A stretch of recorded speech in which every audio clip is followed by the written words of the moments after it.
Suzy and Leah by Jane Yolen, August 5th, 1944. Dear Diary, today I walked past that place, the one that was in the newspaper, the one all the kids have been talking about. Gosh, is it ugly. A line of rickety wooden buildings just like in the army, and a fence lots higher than my head, with barbed wire on top. How can anyone, even a refugee, live there? I took 2 candy bars along, just like everyone said I should. When I held them up, all those kids just swarmed over to the fence, grabbing, like in a zoo. Except for this one girl, with 2 dark braids and bangs nearly covering her eyes. She was just standing to one side, staring at me. It was so creepy. After a minute, I looked away. When I looked back, she was gone. I mean, gone. Disappeared, as if she'd never been. Suzy. August 5th, 1944. My dear Muti, I have but a single piece of paper to write on and a broken pencil, but I will write small so I can tell all. I address it to you, Muti, though you are gone from me forever. I write in English to learn better because I want to make myself be understood.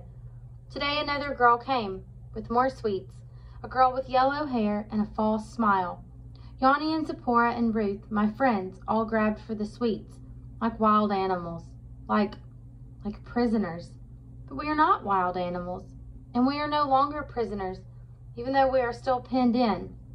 I stared at the yellow-haired girl until she was forced to look down, and then I walked away. When I turned to look back, she was gone, disappeared, as if she had never been. Leah. September 2nd, 1944. Dear Diary, I brought the refugee kids oranges today. Can you believe it? They didn't know you're supposed to peel oranges first. One boy tried to eat one like an apple. He made an awful face, but then he ate it anyway. I showed them how to peel oranges with the second one after I stopped laughing. Mom says they are going to be coming to school. Of course, they'll have to be cleaned up first. Ugh, my hand still feels itchy from where that little boy grabbed it in his. I wonder if he had bugs. Suzy. September 2nd, 1944. My dear Muti, today we got cereal in a box. At first I did not know what it was. Before the war, we ate such lovely porridge with milk straight from our cows, and eggs fresh from hen's nest, though you know how I hated that nasty old chicken, how often she pecked me. In the German camp, it was potato soup, with onions when we were lucky, without either onion or potato when we were not. And after, when I was running from the Nazis, it was stale brown bread, if we could find any. But cereal in a box? That is something. I will not take a sweet from that yellow-haired girl, though. She laughed at Yanni. I will not take another orange fruit. Leah. September 5th, 1944. Dear Diary, so how are those refugee kids going to learn? Our teachers teach in English. This is America, after all. I wouldn't want to be one of them. Imagine going to school and not being able to speak English or understand anything that's going on. I can't imagine anything worse. Suzy. September 5th, 1944. My dear Muti, the adults of the Americans say we are safe now, and so we must go to their school. But I say no place is safe for us. Did not the Germans say that we were safe in their camps? And there you and baby Natan were killed. And how could we learn in this American school anyway? I have a little English, but Ruth and Zipporah and the others, though, they speak Yiddish and Russian and German. They have no English at all. None. None beyond thank you and please and more sweets. And then there is little Avi. How could he go to this school?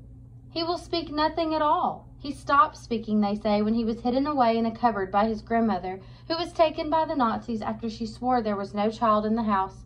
He was almost 3 days in that cupboard without food, without water, without words to comfort him.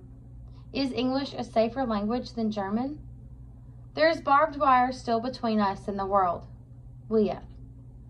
September 14th, 1944. Dear Diary, at least the refugee kids are wearing better clothes now, and they all have shoes. Some of them still had those stripy pajamas on when they arrived in America. The girls all wore dresses to their first day of school, though. They even had hair bows, gifts from the teachers. Of course, I recognized my old blue pinafore. The girl with the dark braids had it on, and Mom hadn't even told me she was giving it away. I wouldn't have minded so much if she had only asked. It doesn't fit me anymore anyway. The girl in my old pinafore was the only one without a name tag, so all day long no one knew her name. Suzy. September 14th, 1944. My dear Mutti, I put on the blue dress for our first day. It fit me well. The color reminded me of your eyes and the blue skies over our farm before the smoke from the burning darkened it. Zipporah braided my hair, but I had no mirror until we got to school and they showed us the toilets. They call it a bathroom, but there is no bath in it at all, which is strange. I have never been in a school with boys before. They have placed us all in low grades because of our English. I do not care. This way, I do not have to see the girl with the yellow hair who smiles so falsely at me. But they made us wear tags with our names printed on them. That made me afraid. What next? Yellow stars? I tore mine off and threw it behind a bush before we went in. Leah. September 16th, 1944. Dear Diary, Mr. Forrest has assigned each of us to a refugee to help them with their English. He gave me the girl with the dark braids, the one without the name tag, the one in my pinafore. Gee, she's as prickly as a porcupine. I asked if I could have a different kid. He said I was the best English student and she already spoke the best English. He wants her to learn as fast as possible so she can help the others. As if she would, Miss Porcupine. Her name is Leah. I wish she would wear another dress. Suzy. September 16th, 1944. My dear Mutti, now I have a real notebook and a pen. I am writing to you at school now. I cannot take the notebook back to the shelter. Someone there will surely borrow it. I will instead keep it here, in the little cupboard each one of us has been given. I wish I had another dress. I wish I had a different student helping me, and not the yellow-haired girl. Leah. September 20th, 1944. Dear Diary, can't she ever smile, that Leah? I've brought her candy bars and apples from home. I tried to give her a handkerchief with a yellow flower on it. She wouldn't take any of them. Her whole name is Leah Shoshana Hershkowitz. At least, that's the way she writes it. When she says it, it sounds all different, low and growly. I laughed when I tried to say it, but she wouldn't laugh with me. What a grouch. And yesterday, when I took her English paper to correct it, she shrank back against her chair as if it was going to hit her or something. Honestly. Mom says I should invite her home for dinner soon. We'll have to get her a special pass for that. But I don't know if I want her to come. It's not like she's any fun at all. I wish Mr. Forrest would let me trade. Suzy. September 20th, 1944. My dear Mutti, the girl with the yellow hair is called Suzy Ann McCarthy. It is a silly name. It means nothing. I asked her who she was named for, and she said, for a book my mom liked. A book! I am named after my great-grandmother on my mother's side, who was an important woman in our village. I am proud to carry on her name. This Suzy brings many sweets, but I must call them candies now, and a handkerchief. She expects me to be grateful. But how can I be grateful? She treats me like a pet she does not really like or trust. She wants to feed me like an animal behind bars. If I write all this down, I will not hold so much anger. I have much anger, and terror besides. Terror. It is a new word for me, but an old feeling. One day soon, this Suzy and her people will stop being nice to us. They will remember we are not just refugees, but Jews, and they will turn on us just as the Germans did. Of this I am sure. Leah. September 30th, 1944. Dear Diary, Leah's English is very good now, but she still never smiles. Especially, she never smiles at me. It's like she has a permanent frown, and permanent frown lines between her eyes. It makes her look much older than anyone in our class, like a little old lady. I wonder if she eats enough. She won't take the candy bars, and she saves the school lunch in her napkin, hiding it away in her pocket. She thinks no one sees her do it, but I do. Does she eat it later? I'm sure they get dinner at the shelter. Mom says they do. Mom also says we have to eat everything on our plates. Sometimes when we're having dinner, I think of Leah Shoshana Hershkowitz. Suzy. September 30th, 1944. My dear Mutti, Avi loves the food I bring home from school. What does he know? It is not even kosher. Sometimes they serve ham, but I do not tell Avi. He needs all the food he can get. He is a growing boy. I, too, am growing fast. Soon I will not fit into the blue dress, and I have no other. Leah. October 9th, 1944. Dear Diary, they skipped Leah up to our grade. Her English has gotten so good.